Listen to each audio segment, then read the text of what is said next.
Sur les 12 millions de Rwandais vivant sur la terre, plus de 8 millions sont consternés par ce qui se passe en RDC. Parmi ces Rwandais qui vivent dans la terreur, dont un grand nombre en exil et d'autres à Kigali, mais dans une prison à ciel ouvert, sous le silence hypocrite de la communauté internationale, figure le pasteur Shadrach Uwizeyimana. Dans sa cachette, il a pris le risque de s'adresser au président congolais et à son peuple. Shadrach Uwizeyimana pointe du doigt Paul Kagame comme responsable des massacres perpétrés en RDC, au Rwanda et au Burundi. Le même individu, Paul Kagame, est également responsable du massacre qui a eu lieu au Rwanda depuis 1990 à 1994. Aujourd'hui encore, cette année 2022, l'armée rwandaise, sous la couverture de M23, ose une fois de plus envahir la RDC. C'est déplorable, inimaginable, regrettable et insupportable. Il a tenu à marquer la différence qui existe entre le peuple rwandais et Paul Kagame, patron du M23. Ne confondez jamais le peuple rwandais et Paul Kagame.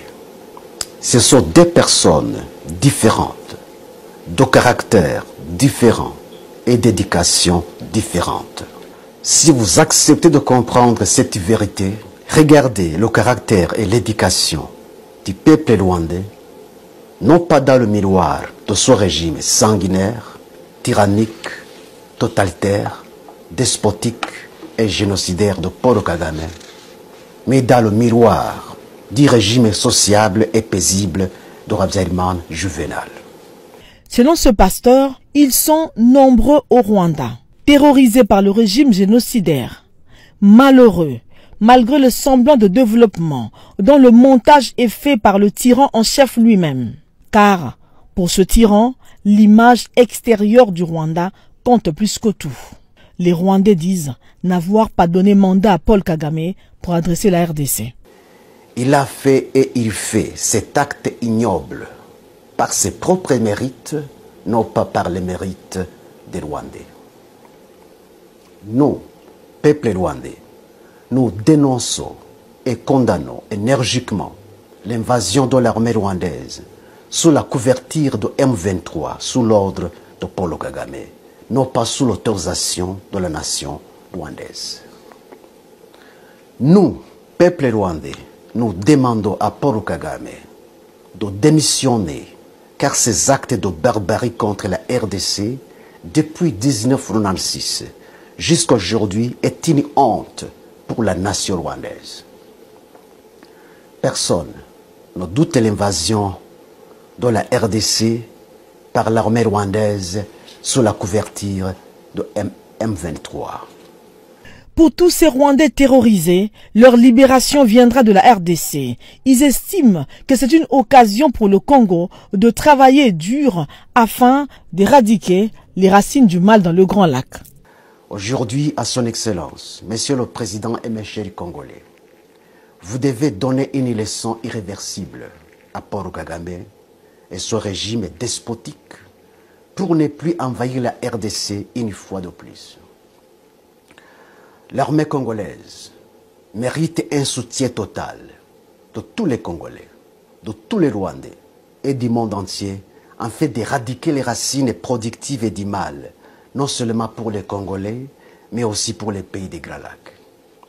Ce pasteur opposant du régime de Kagame interpelle le peuple congolais à éviter de tomber dans le piège de l'ennemi qui veut faire basculer la RDC dans le chaos afin de justifier sa présence sur le sol congolais. Tous les Congolais doivent être vigilants pour ne pas tomber dans ce piège. Je sais, par sa ruse, Paul Kagame peut utiliser ces instruments pour préparer un génocide sur le sol de la RDC et l'exécuter comme il l'a fait au Rwanda. Ainsi donc, toute personne qui sera animée d'un esprit de menacer ou commettre un meurtre contre les Rwandophones et Tutsis, vous devez l'arrêter et la traduire en justice. Ne tombez pas dans le piège, je vous en prie. Le ministre de l'Intérieur de la RDC avait vu juste en condamnant tout acte xénophobe sur le sol congolais.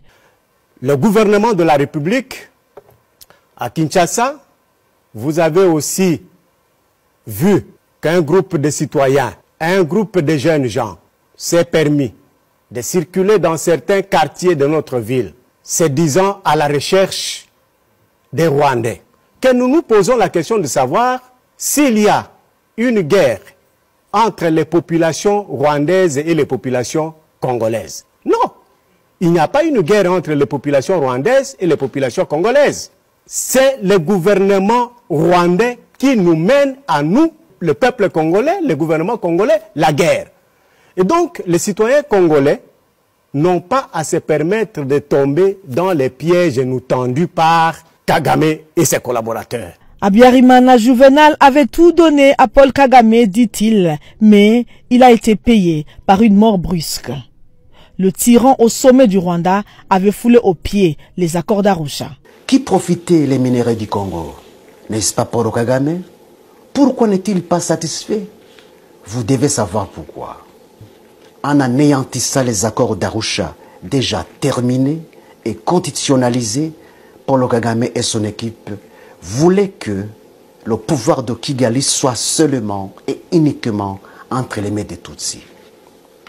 Cette vérité est justifiée par les faits. Les accords d'Arusha étaient le partage du pouvoir entre les Tutsis et les Hutus. Paul Kagame et son équipe ne voulaient pas le partage, mais la prise totale du pouvoir entre les mains des Tutsis.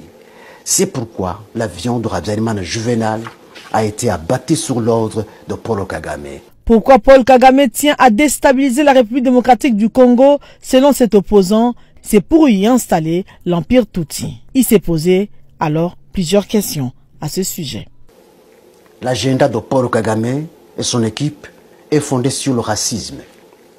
Dans la déstabilisation du Burundi, lors de Pierre Nkurunziza, Paul Kagame voulait réinstaurer une fois de plus le régime homogène des Tutsis au Burundi, comme il l'a fait au Rwanda.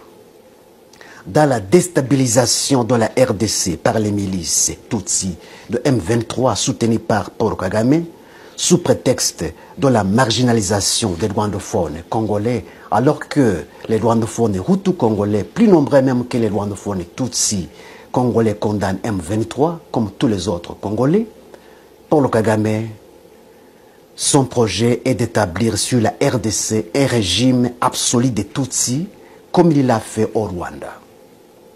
Que ce soit la balkanisation de la RDC, que ce soit la prise totale de la RDC, le projet de Paul Kagame est le même. Son projet de balkanisation pour la RDC ne marchera pas. Les Tutsis congolais vivent en paix sur leur territoire. Les Rwandais, éparpillés dans le Grand Lac, soutiennent les FARDC. Nous, peuple rwandais, qui luttons pour la paix des pays des Grands Lacs, nous soutenons l'armée congolaise, FARDC. Nous soutenons tous les Congolais qui luttent pour la paix de leur pays, armée congolaise, FARDC.